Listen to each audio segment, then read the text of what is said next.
34 is in Australia. Robert Whittaker is fighting there in his hometown.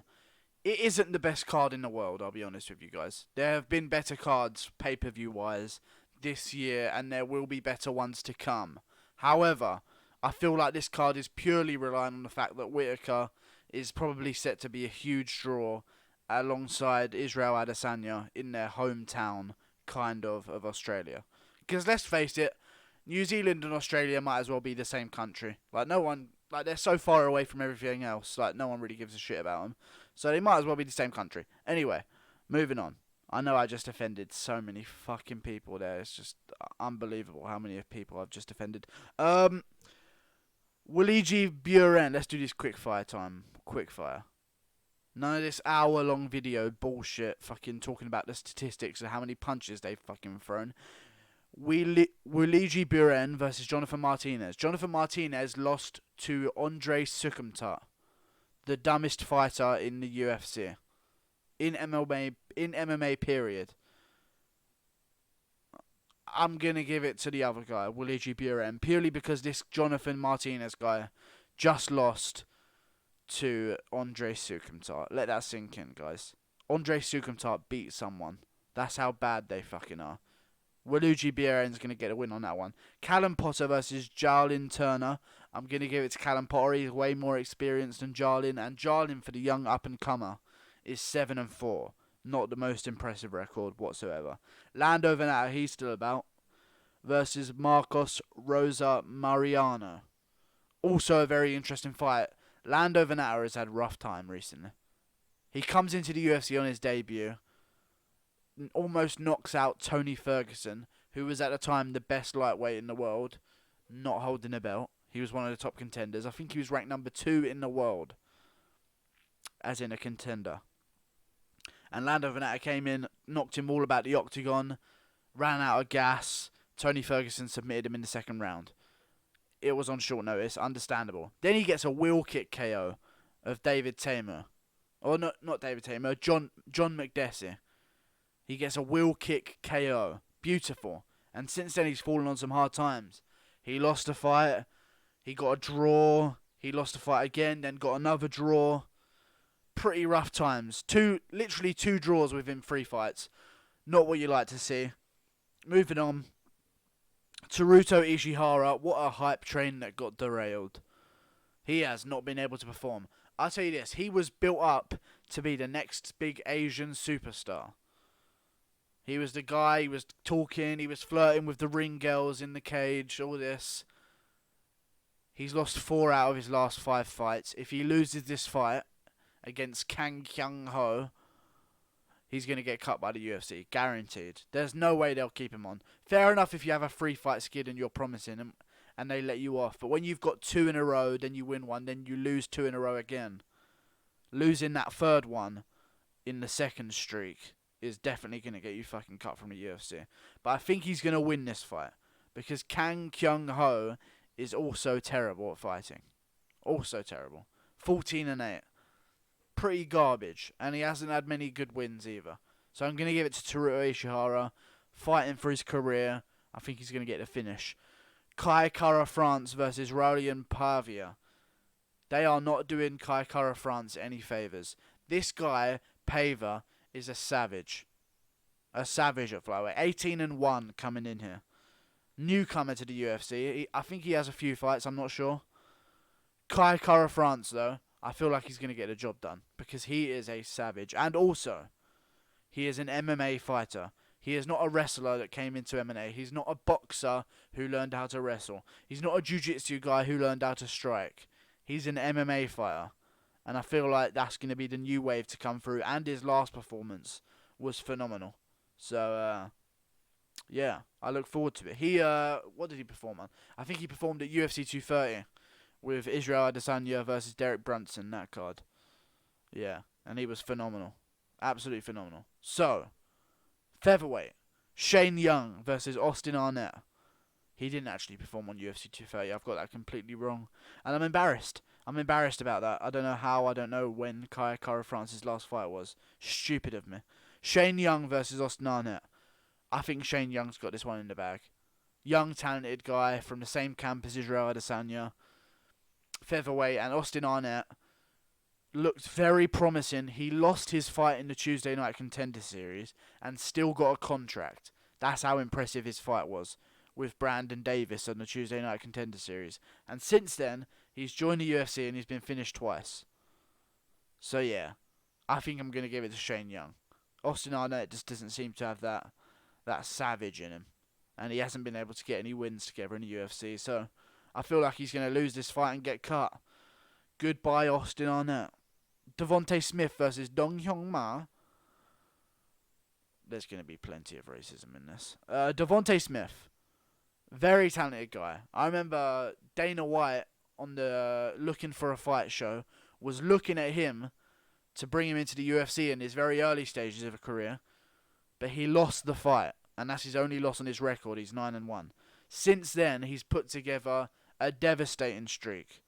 I think we're talking 4 first-round KOs in his last 5 fights. 4 first-round finishes in his last 5 fights. Never gone to the distance in his life. Very interesting. Very interesting. I'm looking forward to Devontae Smith. He's a savage. Jim Crute versus Sam Alvey. Sam Alvey coming in on short notice. I'm going to give it to Jim Crute. He's a young up-and-comer, 9-0, undefeated. He looks good against Paul Craig in his last fight. I feel like Sam Alvey's missing so many brains. I just get this... I'm sorry. I know I'm going to offend someone. I'm high, so I don't really care if I offend anyone at the moment. I probably should care. Sam Alvey, is he autistic? Because I'm getting the sense that he's had a brush with autism. You know what I mean? He's had a little bit of autism in his life. Maybe not all the way, where your tongue's hanging out, but just a little bit of healthy dosage of autism in his system. And I'll tell you this, smiling Sam Alvey is not going to be smiling after Jim Crute pounds him out TKO in the 2nd or 3rd round. I'm calling it there. Women's flyweight, Montana De La Rosa versus Nadia Kassim. I'm going to give it to Nadia Kassim, 5-0, undefeated. And it's a women's fight, so anything can fucking happen, you never know. Some of these women's records, as we learned in last weekend's fight card, where Moraes took on a Sunsao in the rematch, all of those women's records that were like 18-0, 15-1, they were trash. And they were fighting people that were like 1-0. So, yeah. I'm looking forward to this fight. Bantamweight, Rani Yahya versus Ricky Simon. I'm going to give it to Ricky Simon. Coming off a win over... fuck's sake. Matt Serra's boy. Matt Serra's guy. Merab. That's it. Merab. The guy who came in from Dana White's looking for a fight. Ricky Simon choked him out. Remember the guy that was kicking while he was getting choked out? At the end of the bell, remember he was kicking his legs the whole time, but he was actually out cold. It was just like his nerves twitching in his legs, and the ref thought he was still there. That whole controversy, I'm sure you guys remember that. He was in like a guillotine, mounted guillotine, on top, and he was kicking his legs like he was still there, but it was just nerves twitching in his legs. Weird situation, but Ricky Simon got the win regardless. 14-1. I like him in this fight at bantamweight. Moving on. Israel Adesanya versus Anderson Silva. I'm going to break down this fight in a video of its own tomorrow, along with Whittaker versus Gastelum. But I feel like Anderson Silva's being fed to the wolves here. And I don't see any threat. I do not gain any more respect for Israel Adesanya after this win, to be honest with you. I didn't really respect him after he beat Derek Brunson, because everyone's beat Derek Brunson at the top of the division, and we still haven't seen him versus the Elite yet. And I think even after this fight with Anderson Silva, we still won't have seen him against the Elite. And I don't feel like he's going to earn a title shot off of this performance, even if he wins devastatingly. I just don't see it. Because Anderson Silva, he was ranked number 7. He won a split decision over Derek Brunson. Israel Adesanya murdered Derek Brunson cold in 1 round. I don't know. I just feel like Anderson Silva's just going to get fed to the wolves here. I watched the countdown. Wouldn't it be cool if Anderson Silva's son, who's now fighting at middleweight in MMA, came up in a few years' time and fought Israel Adesanya for the belt? That'd be crazy. But yeah, I'm going to go with Israel Adesanya via TKO in the second round. I feel like he gets to finish. I feel like we're finally going to see Anderson Silva get starched. You say it happened in the Chris Weidman fight, but it was a bit fluky. I feel like he's just going to get outdone here. Or, I feel like there's a 10% chance that they're just going to stare at each other the whole fight, and it's going to be a fucking stalemate. Israel Adesanya might be coming in, seeing this guy as his hero, his idol, and getting a bit starstruck, and Anderson Silva might just be, Anderson Silva and not want to fight, which is what he's been doing recently, and prefer to dance in the octagon. So, we'll see how it goes. Middleweight, Robert Whittaker versus Kelvin Gastelum. I have a quote that I've prepared. Okay? And I will read to you this quote, because I feel like it's a very good one. In my opinion, Gastelum does everything Whittaker does, but Whittaker does it better. I also think that Whittaker starts this camp in shape, whereas Gastelum has to get into shape during camp, as we saw in the Coaches Challenge on Tough. Whittaker had a broken hand, was still in better shape than Gastelum, who was way out of shape. Whittaker was lapping him in the marathon that they were doing. Common opponent in Jacare. Split decision win for Kelvin Gastelum. Very close, even though I do feel like he earned the victory. He almost got submitted in the first round. And then Whittaker versus Jacare was just a completely different story. Absolutely one-sided annihilation for Whittaker. I feel like Gastelum's better in the pocket with boxing, and Whittaker's better at closing the gap very quickly, and then getting back out again and mixing in kicks at range. I don't know how this fight's going to go. I still think it's a pick'em, because I feel like Gastelum has more of a chance of finishing Whittaker, because we've never seen Gastelum rocked.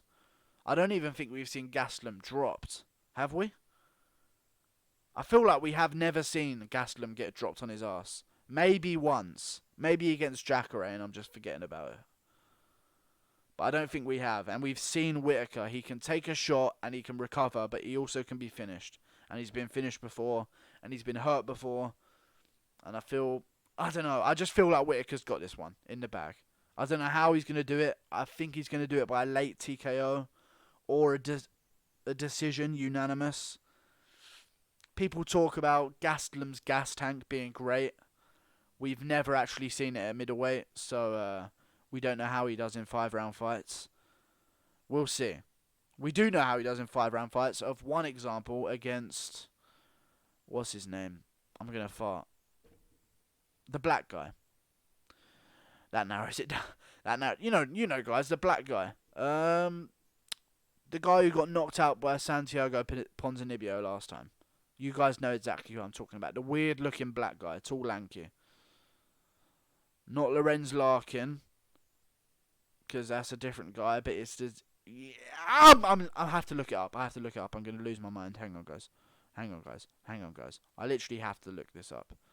I will not allow this. I need to know the guy's name. Neil Magny, that's the fucking guy. He fought Lorenz Larkin. I remember that. And he lost a split decision over 5 rounds. That's the one time we saw him where he sort of got overpowered in the final sort of run-up. I feel like Whittaker's got this one in the bag, but who knows, guys? I'm so fucking tired. I feel like this video is shit. But I have to post it, so I'll see it later. I need to get this video out. I'm so tired. I'm literally going to go lay down in bed and just probably wank and then go to sleep. So, yeah. I'll see you later, guys. Like, I hope you can see my eyes right now. I feel like I have every type of cancer at once. No disrespect. I'm just offending everyone. I need to stop. I shouldn't even be on camera right now. I'm gonna get some lawsuits or some shit. Fuck ISIS. There you go. I saved myself. See you later, guys. I'm pro-Trump as well, by the way.